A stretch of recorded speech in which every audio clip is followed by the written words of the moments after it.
Hello and welcome back to the latest edition of the OmniTalk Fast 5. It is November, what is it guys? November 15th, 2019. We are excited. We are here as always in our Third House podcast studio. I am joined by Carter Jensen and Ann Mazinga on my left. How are you guys doing today? Great.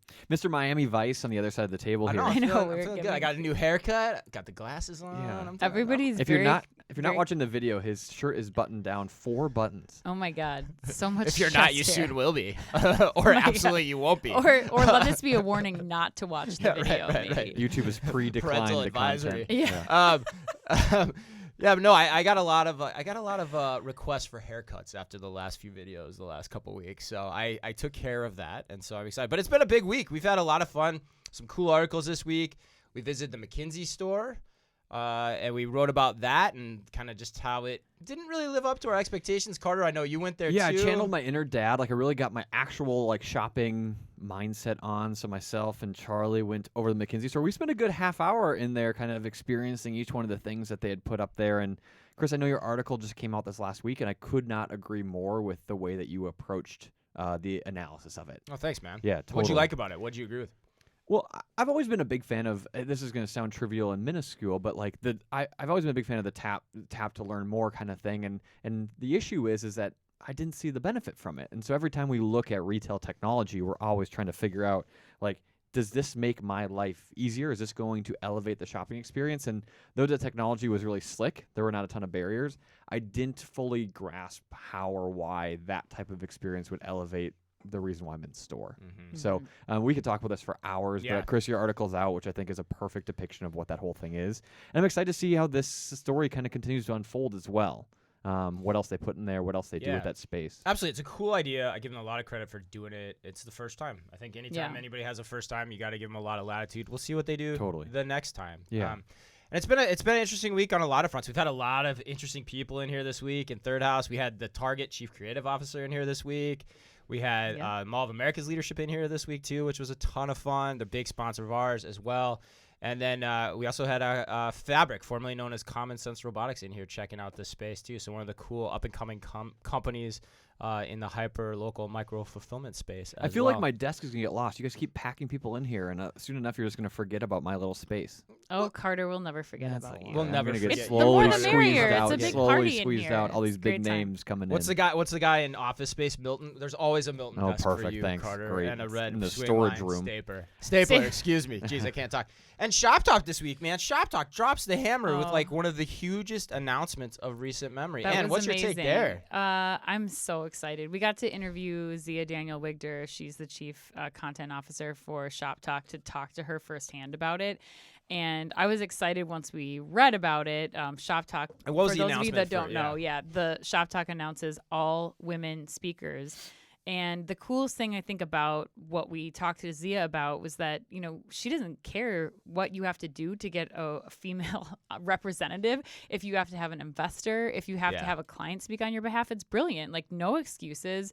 They're going to do whatever they have to start to make some change in the industry. And the last 24 hours since the announcement, just watching what's been going on in LinkedIn and what Zia shared with us yesterday about, even companies saying they're going to try to elevate someone's position so they can speak on their behalf at Shop Talk. Right, that was amazing. Crazy. So, the change is still well on its way. I'm really excited to see who the lineup ends up being in March. Yeah, and for those interested and those willing to help us out on this too, we are actually going to jump on this too, because we've been talking about this cause for a really long time. I think it started going back to NRF 2018. Yeah. Where we were very unhappy with how that experience went from this perspective. And so we're going to do our part to help. And so today we also announced that Ann and I, for all of our featured podcasts from Shop Talk 2020, we too will only feature women in our podcast. We're excited about it. We think it's the right thing to do. Yes. And hey, be the change you want to happen. All right, you guys ready to get to the top stories? Let's do Let's do it. All right, of course, let's give a shout out to our sponsor, Trigo. Trigo helps grocers unlock the true beauty of brick-and-mortar retailing by designing a magical checkout-free experience using computer vision and AI. Together with Tesco, Trigo is now building the largest checkout-free store ever built. And holla, and where are we going in a week? We're going to Tel Aviv. That's right, we're going to Tel Aviv. Whoa. That's cool, but let's rewind 15 seconds. Chris, could you spell the word holla? Holla, H-O-L-L-A. I have That- absolutely no idea. That is okay. That's wow. close. Yeah. Okay, All right. I got it. I'll let that slide. The fact that you guys are going to Tel Aviv is incredibly cool. Yeah, no, it's super cool. We're going to Tel Aviv. We're going to meet with Trigo. We're going to interview some people, leaders in their company for a podcast and some video segments we're doing. We're really excited about it. We're thrilled. Be sure to let everybody know when that content airs as well. And while they're gone, I'll be in charge of Third House, so party every day. Whoever wants to come. You will. Let the DJ spin, Perfect. my friend. Yes, exactly. Chris and I won't have a desk when we get back. No, Carter will have the place completely redesigned. 100%. Security That's codes okay. will be changed. All right, let's hit story number 1. All right, this was a big one this week. There are a lot of cool stories this week, a lot of nuances to them all as well. First story is that Nike has officially broken up with Amazon. According to Fortune, Nike is going to stop selling its sneakers and apparel directly on Amazon's website, ending a pilot program that began in 2017. Here is Nike's statement, quote, as part of Nike's focus on elevating consumer experiences through more direct personal relationships, we have made the decision to complete our current pilot with Amazon Retail, unquote. What do you guys think? So This has been the buzz of the internet this week. yeah, so there's a few like common points that are going on, throughout LinkedIn, and I've sourced a few of them. So Yeah. this idea that Nike's initial foray into this was back in 2017, and the main reason they went about it was to try to get control of really the counterfeit and third-party goods that were coming across that platform. So their idea was if we jump into the mix, we might have better control over all of these third-party sellers who are selling our brand, not necessarily on the cheap, but just kind of on the sly would probably be the right word to say it. And ultimately, sales on Amazon were never actually that great. We don't have any hard numbers about that, but the reports often will say that, really it didn't really make a big dent in Nike's business.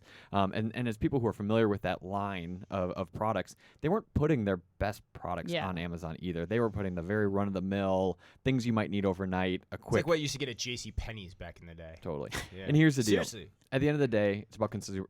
I would say it's about consumer experience, right? So Nike is looking at their entire retail portfolio and saying, hey, we work with, I think it's like 30,000 plus retailers. Who on that list is actually conveying the experience that we want with the consumer? And what they're realizing is that Amazon is so far away from what Nike's trying to do. Amazon's all about convenience and price. We talk about it all the time. Is that what Nike is? Or is that what Nike wants to be? And it's not. And so why would Nike allow their product and their brand to be stewarded by Amazon if it's not being done correctly? And I think in the world we live in today, brand and the brand experience that they create is huge. And it's ultimately all they have. It's what they've been investing in their entire life. And so the announcement came with the idea that they're also investing heavily into their .com and their app strategy, looking for those avenues to go right to the consumer and not let these retailers get in the middle, specifically Amazon. So it's you. It's like akin to Nike not putting their stuff in Walmart back in the 90s. Totally. For the very same reason. 100%. Yeah, I mean, Nike is a lifestyle brand. I think that's the key thing to point out. I think I've been seeing the same kind of things, Carter, on LinkedIn and just comments posted on Twitter too. But people are, this isn't a solution for everyone. This is a very unique experience because Nike has done an excellent job of making it as a brand, a destination for people and for that lifestyle. People use the Nike app to transact, to find new product. It's the one thing, Chris, you say in your talk, 85% of the time when you're looking for your pair of Nike shoes, you're going to Amazon and Google to find something. I would argue that Nike's one of the Nike, that's different. Yeah, I would argue that Nike's one of the few brands where 15% of the time you're going to the Nike Plus app, whether it's because you're using it for a workout and then you're going to shop after, or it's pinging you when you get to their stores. That app is so well done that I think that it makes total sense. I would argue like Lululemon might be the only other place that I can think of off the top of my head where this would make sense, pulling everything off of Amazon and going direct to consumer. How many times are you guys using the Nike app a week, just out of curiosity? Any of the apps, by the way? Once a week. Are you? I don't use it as much, I think, and like I don't want to say I'm an outlier because I guess I am probably one of their demographics they're targeting for some way, shape, or form. For sure. I think the other thing too is that they arguably have, the best retail app and the best excuse to use apps and mobile within retail. And I still think they're figuring it out. They're trying to figure out how do we leverage mobile in retail, and is it even applicable? Yeah. Like, can we just not even, and I think it's a challenge that a lot of brands are facing.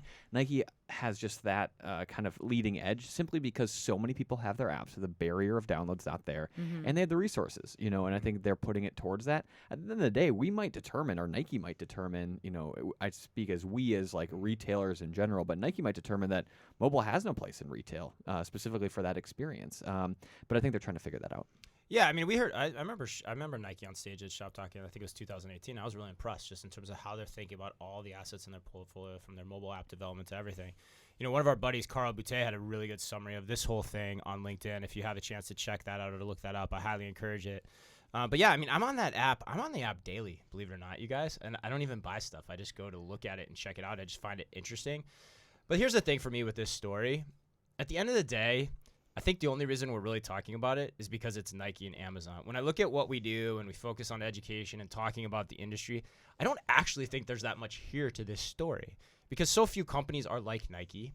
So few companies can do this. You mentioned a few, Ann, like Lululemon maybe could do it. But at the end of this day, this doesn't really tell me much or signal to me much. It just means that Nike has a brand and a position to be able to try to do something like this. But it's not necessarily broadly applicable to everyone. So in a lot of ways, I'm just kind of like, yeah, all right, whatever. Do what you want to do. Yeah, shout out Doesn't to matter Carl. me. I think Carl's article or his post was the one that summed up those points really well, and I thought that was such a great summary of points that really kind of outlined what this whole thing means and why they really did it.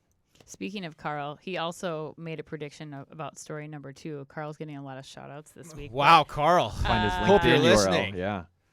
Alibaba, Singles Day. It was on Monday, That's right, he did. everyone. Next year, What day was it? Was it like 11/11 or something? 11/11. Oh, Next interesting. year, we will be in China for that event. Let's I'm hope. making that prediction. Yeah, we are here trying on to do it. OmniTalk. We had the chance this year. We just couldn't swing it. Yes. So according to Fortune and one of many sources, the Chinese e-commerce giant said that its platforms sold $38.4 billion with a B dollars in sales on Singles Day.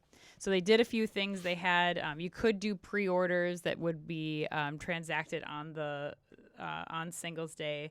They made their first $1 billion in sales in just 68 seconds. Jeez. And the I always first love that stat. 10 It's always Such a just a great fun stat. So stat. crazy. Yes, first 10 billion in half an hour.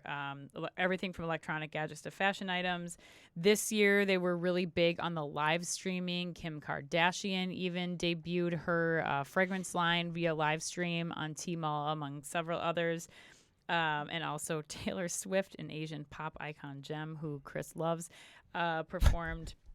And everything was live streamed from Alibaba's headquarters. Now, Before we get into this, why is Taylor Swift like the live stream that everyone does? Like, what is Man. that all about? because she's a businesswoman. And she knows how it goes down. Like, Really? She knows how it works. Okay, so question. I have to diverge here. So I got to go on a tangent. So Taylor Swift, like for you guys, like staying power. Like, are we talking Madonna here? Are we talking This Flames Out? Like, what are you thinking here? You For two? sure, Madonna. Status. Really? Yeah, she's Okay. because she's not just a singer and performer and songwriter, also a businesswoman. That is the key point. Okay. Like she's had a business strategy. I almost said business. Bi- She's had a business strategy since day one, and man, can that lady execute? Yeah.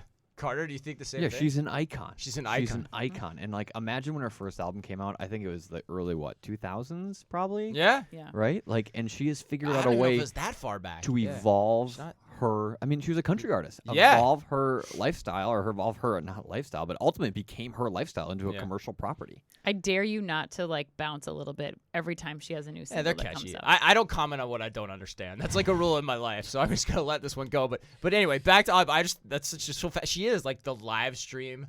She did it for Amazon. She did it for Alibaba. Like, Kohl's is gonna sign her next. I don't know, but like, what Oh, else is man. going on with No. the I think- Singles Day? I think my favorite thing about Singles Day is that Jack Ma comes out like yesterday Mm-hmm. and he's like, not satisfied. 38 billion, not enough for me. If it was on a Monday, need a national the holiday. weather was bad. Yeah. We need people not to be working for Singles Day, and then it's like, what exactly is in his perfect mind? Like, what amount of money will satisfy him? That is crazy to me. But yeah, I mean, not much to say there. It's just unbelievable. Yeah, I mean, I think the cool thing for me was Or not. I Speechless. thought Carter was gonna have something to say, so I was waiting. But I The thing for me, though, was actually I thought it was really palpable this year just how important kind of the live stream social commerce aspect was. Well, that's exactly what I was going to say. I mean, the live stream side of things was absolutely huge, and I think they've figured out a way to bridge the idea of live stream into commerce, which is something that I think is hasn't always been easy. And I think we've seen a lot of brands test that, a lot of brands play in different waters with that. But I think in this execution, they've been able to figure out, like Kim Kardashian coming out with that new product line and then generating hundreds of millions of dollars, and I don't know the exact stats for that, but like generating just huge amounts of sales. Like, once we can figure this out, and I think, Facebook's tried it, Amazon's tried it, and for some reason, like, I feel that those stories have come and gone, and I've yet to see a U.S.-based execution of live stream direct to commerce that has had such a large impact like we're seeing here. Yeah, I mean, why haven't we seen this on Black Friday? I mean, you had Levi's doing it, you had Allbirds doing it, you had what you just mentioned. Like, why haven't we seen this yet? We did see it on Way Day. You can't forget about that. Way Day those was kind of like streams were amazing. That was like your Step Brothers version, though. It was like sort of live stream. It was kind of odd. It was like faux live stream, and Chris just didn't it was like way it, fair. so it doesn't count. Well, it was so like infomercially too. Like, that's the thing. I think there's a. Did you see Kim Kardashian? There's a platform barrier. Well, yeah. Come on, enough. it's an infomercial. I also saw Levi's jackets dancing around, and it was fun. But like. But the question is, so here's the question is for another day is once Amazon starts taking a larger chunk out of, let's say, like the NFL.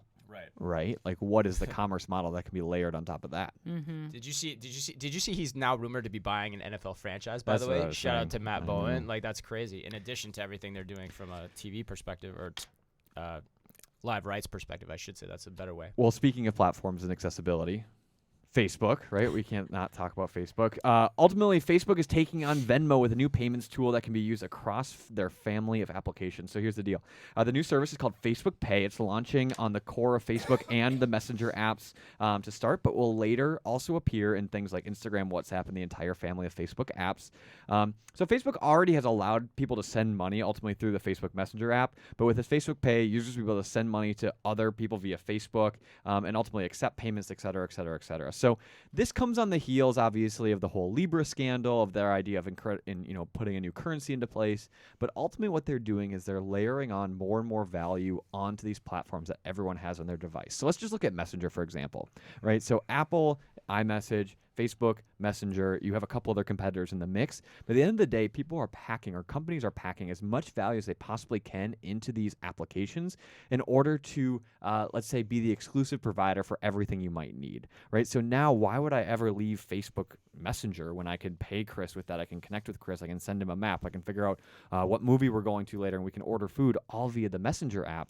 At the end of the day, we're seeing more and more things stacked within specifically messaging apps, but ultimately apps in general, as Facebook looks to continue to add value to their entire stack. So it's interesting, and I think there's other commerce features that will come in parallel with this, but I think it's just the start, understanding really kind of the transaction, and me holding a balance in Facebook, I think opens this new world of commerce that we have yet to see. Yeah, Carter, it's like you said in the slide, Chris has one of your slides in his presentation too. Like, they're just moving further along the horizontal line of social commerce. They're getting more into providing that experience in-app. And what I'm actually more interested in, like, this Facebook Pay is great. It's coming to the U.S. WhatsApp's been doing this for years in China and other countries. But I think what's really going to be interesting here is what happens once it applies to Instagram. Now, one reason being, once you can transact in Instagram with this Facebook payment or transactions there, I mean, you're now looking at likes going away on Instagram and attribution for brands to influencers directly for sales that they're making. Now, if the whole transaction, not only is all the data owned by Facebook of that entire transaction from start to finish, but then you also have brands that will be vying for that data to know whether or not, like, an influencer that they've paid several thousands of dollars to wear their product or whatever, if that's a successful campaign. So I think that's really where, once they release this to Instagram, I think that's being used by more of the next generation for direct messaging and communication. Totally. So I think that's where this is really going to take effect. I don't think that Facebook Messenger is really the launching point. I think we've yet to see where this is going to go. Yeah, that's a great point. Carter, put your prognostication hat on here.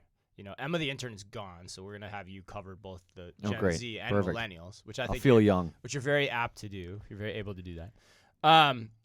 Where where does commerce go? Like, are we talking, is it going to be text based? Is it going to be some hybrid with voice? And that's this key, and I'm doing this kind of as a key segue to the next story too, but curious, if you had to make a prediction, where's this all going? Well, you have to. What is the next commerce platform, Carter Jensen? It's a very broad question. So sit down for a second. I think you have to separate things between commodity goods and actual kind of like aspirational goods, right? So we know brands like Amazon or platforms like Amazon have been incredibly good at commodity goods. I need new white T-shirts, some paper towels, a new charging cord for my cell phone. Awesome. But if they've fallen flat where Instagram is picking up, taking really kind of the baton, where you look at style and fashion, the things you didn't need you knew, looking at new gadgets for whatever hobby. Like, there's an entire new category that Instagram's been able to take a hold of. Now, I would argue that the idea of integrating some of the more commerce features that Amazon has owned in the past, like payments and fulfillment and things like that, Facebook has the capability to layer that in without a ton of, let's say, new user barriers. So I think Amazon is going to continue to dominate in terms of commodity goods. They got the fulfillment network, et cetera. But I don't think there's anyone in the world who knows us better than Facebook, as much as we would like to admit that or not. 100%. And I think they have the engine that they can continue to elevate and kind of ramp up to deliver exactly what we need when we need it on a platform that we already love, and that's Instagram. So you look at visual shopping, you look at video, you look at text, you look at images, and then you look at being able to use Facebook Pay to quickly buy that new gadget or dress or shirt or whatever you might need. Ultimately, I think they're figuring out how do you go from inspiration and delivering you exactly what you need all the way through it arriving at your door. And I think they're pretty darn close to doing that. The question is, how does it evolve? So it'll be interesting to see how they do that. And do they have a right to be in commodity goods? I don't know. Do they want to be? Maybe not. You know, and maybe they'll leave the paper towels to Amazon. But I think at the end of the day, Instagram has been this conduit to perfectly delivered goods that you never knew you needed. And I would argue that Instagram is much more of a mall experience, a retailer experience in terms of like what's taking on or taking out physical retail than Amazon has ever been. Yeah. I don't disagree with that at all. And that's a great segue too. So, Ann, take us to the next angle of this whole story, because there was another big thing that happened this week that's along these exact same lines. Right. So, Walmart has officially partnered with Apple to make Walmart voice ordering available on Siri. According to the Walmart newsroom, people can now ask Siri directly from their smart speaker to add items to their Walmart grocery cart. So it's as simple as, I need more ketchup, add to Walmart, and you will have that in your basket. And you can have the option then of going to pick it up or having it delivered directly to your door. So it works with iPhone, iPad, Apple Watch, Mac, HomePod, and even in the car with CarPlay. So pretty big deal. Curious what you guys think? I love this. Actually, this might be one of the biggest stories here. I mean, the Facebook Pay thing is cool, but like, I think when you start kudos to Walmart too. We've hit Walmart. We've lauded them a lot. We've also harangued them a lot, but like, I really like that they're trying to do this. Carter, I can't wait to hear what you're going to say on this, because I have absolutely no idea. But I think this is great. I mean, I think when you start thinking about like the AirPods and you've got those in your ear and they can coordinate with your phone and you can start to do this type of activity in the moment, and Walmart has the kind of fulfillment network set up to make it happen. If the voice technology is good, it's a really good way to get over those hurdles that shopping for groceries online is really hard, because hunting and pecking and searching for all those things you want is difficult. If voice can get to the point where you can just say really simply and easily, hey, I want this, I want that, I want, put it in my cart, and you can do it all with some headset in your ear or something like that. It connects with your phone. You can pay, or you can pay with your voice, whatever it is. There's something there, and I've seen a lot of nuances to this technology lately just coming through the lab where I'm like, okay, yeah, there's something coming in this space, and it's cool to see Walmart do it. Yeah, I think the segue into this was perfect, right? Because you look at commodity goods, right? In the moment, and this is Amazon tried to do it with their dash button, they tried to do it with that wand, they've tried to do it a lot of times, and I think they're on a similar, with Alexa, they're able to do similar things. You need new paper towels when you run out of paper towels. You know that you forgot the ketchup when you were driving home to the barbecue. Right. In the moment, that's when you are realizing these needs. And before, you'd add it to the to-do list, and then ultimately you would go transfer that to-do list into Walmart or transfer that to-do list as you're actually shopping in the actual retailer. Here, they're just eliminating that step altogether. They're there in the moment of need to replenish the commodity goods that you need. Now, Are you going to use this to shop for the next shirt for the formal outing on Friday? Heck no. No. Never. And that's what I'm saying. When we You're look right. at this like That's why it's general really smart. landscape Yep. of commerce, like Yep.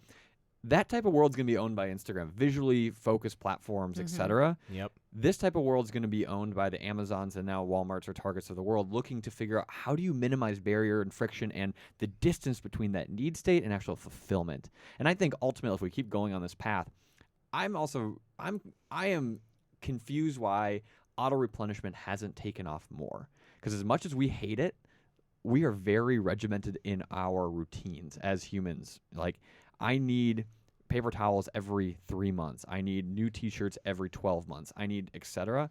These brands should know that, or these retailers should know that. And because I'd be curious what you're saying. I can give you my take on that. I'm looking at the next step here. Yeah, right? I can give you my take on that. I mean, I don't want to lose your other point though too, because you're right. Like the first part of what you said, I'm using Amazon's visual search capability to do what this is ultimately approximating, and that is much more friction filled than ultimately where this can go. Totally. And that's why I think this is really interesting. I want to get, and I for sure want to hear your take on this too. But like to answer your other point, the whole like let me just replenish you without thinking about it. Like, first of all, retailers can't do that in their stores well. There's just too much variability in the process. And think about how you are as a human. Even though you have routines, things change, right? And that changes the order frequency at which you need things. And so, therefore, whenever you try these things, and all of us have been there, you end up with way more rolls of toilet paper than you need, or way more tubes of toothpaste, or way more. It hasn't been perfected. Yeah, it's very, very difficult. And I think if I looked at myself at a case study, it hasn't worked even for the most rudimentary thing. And I think I go back to your point too, Carter, of like, do you even need it? Because you're right. What ends up happening, at least that I've seen, is you're walking through your house and you're like, holy crap, my deodorant's low. Siri, give me another thing of deodorant. That actually is kind of easier because then I don't have this additional issue. And you know all the hard work's happening in the background. Yeah. And you know what things cost. So let's not forget that not everybody can replenish things every 3 months, like have it coming all the time too. So I think that it allows doesn't work if you're on a budget necessarily. Anytime you can give your customers choice and you can fulfill that choice within a matter of hours, whether it's driving to the local Walmart or it's having it delivered to your door, I think that's the best benefit from this.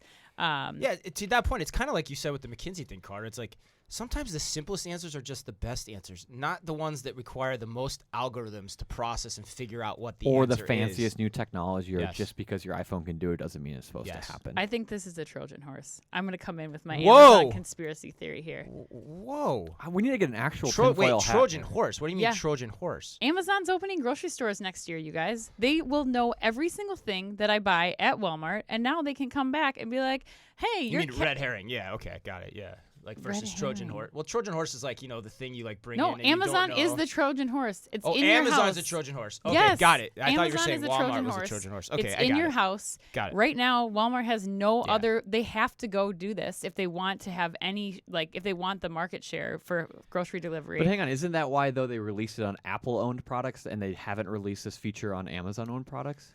Well, and that's what I think is so brilliant too, because I agree with you that you're like it could be a Trojan horse, and glad we cleared up exactly what that was, because yes, you could do it with Alexa, but Alexa doesn't come with you yet, and who knows that Alexa ever will, given that Apple is much better from an experience design standpoint. Well, on it their will hardware. if you look at the new product. They do, they are trying, but will it ever get there? Who knows? I don't know. I think that this is must do for Walmart. Don't blame them, but it doesn't matter. It doesn't matter. Got it. Somebody's tracking what's happening, whether it's your Alexa device or it's your Apple device. Carter's right that it is only Apple that they've announced here. But what we need to do is we need to try this. I would like us to try this because I want to see if they're actually able to go from voice to accurate orders. Because if it doesn't work, at least there's a cutoff around 95% of the time. And if it's not successful, people won't use it.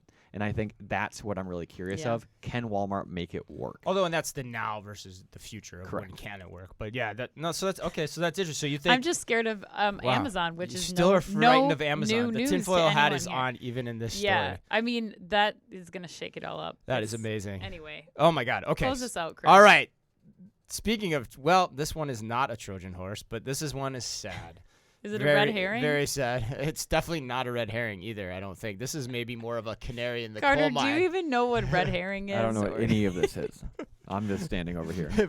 Okay. Definitely a canary in the coal mine, I think. Oh. Unfortunately. But yes, Gap CEO Art Peck has stepped down.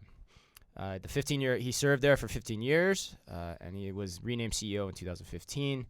There was no reason given for his departure, and the son of the founders, Robert Fisher, will take over. It's a hard story for me. I think for those of you that know me well, I spent my early part of my career at the Gap, have a ton of fond memories for the experience.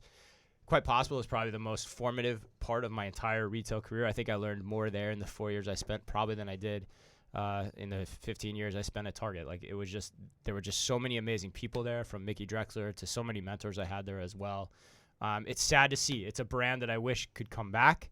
And I'm curious. I wish Emma the intern was here today, and I'll have to ask her this when she returns. But what does the Gap even mean to you guys anymore at this point? No. Go ahead. I don't. I mean, baby clothes. We're crushing Gap baby clothes right now. Yeah. Like, I mean, that's kind of the first time I've interacted with the brand in 15 years. Well, I think Gap has lost its identity. It used to have a point of view, and it doesn't anymore.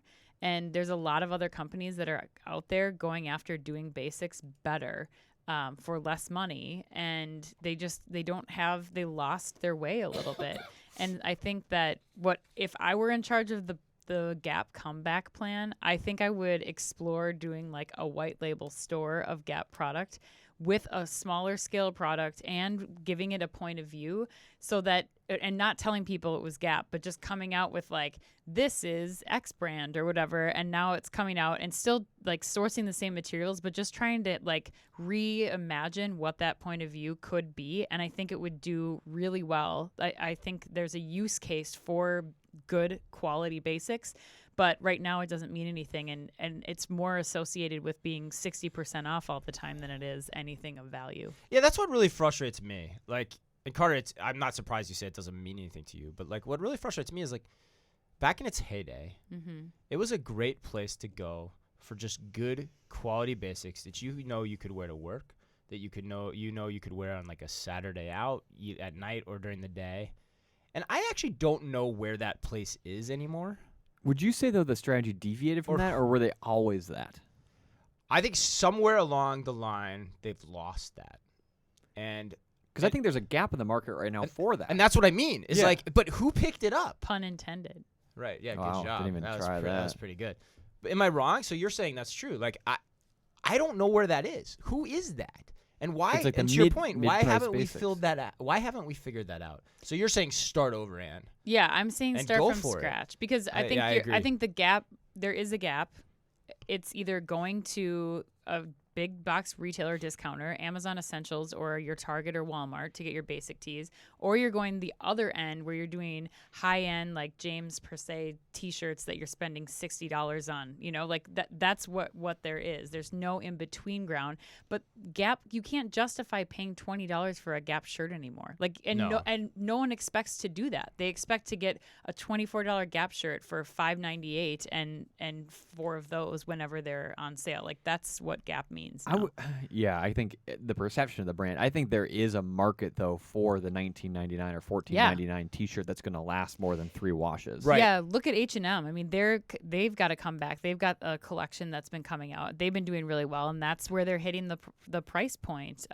But the quality there, I would say, is not as good as what Gap used to be, or maybe still is, but no one knows because they're not shopping there. And I definitely am speaking about it more from a male shopping perspective too, which I know, so that's kind of, because that's what it, has always meant to me too, in terms of me being a shopper there. But do you still remember all the men's pant sizes? Oh my God, yes. I can remember actual like item numbers for the jeans. It's pretty crazy. Wow. I used to cut those orders by hand, so it was a long time ago. But it's amazing how you remember those things. No, isn't it's crazy. I was at a Target returning something this weekend. They're like, "Let me get that DPCI," and I was like, "Oh my God, I haven't thought about that in a long time." I haven't thought of that department class item. All right. Well, that closes us up. Man, we threw a lot of analogies there. It seemed like we were pushing water uphill even at times. Whoa. Holla again, Carter.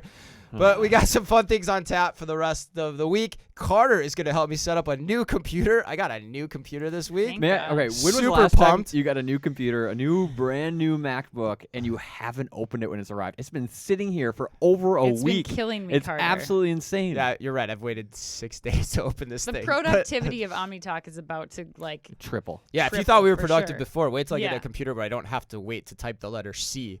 Anyway, thanks as always for supporting us. If you're out there, please like, review, and subscribe to our podcast. Our reviews are steadily climbing. Please help us out. Stop. Review us if you can. It really makes a difference. And as I learned at the Gap, and as I always say, every difference makes a difference. For Ann, for Carter, for me, to all of you, be careful out there.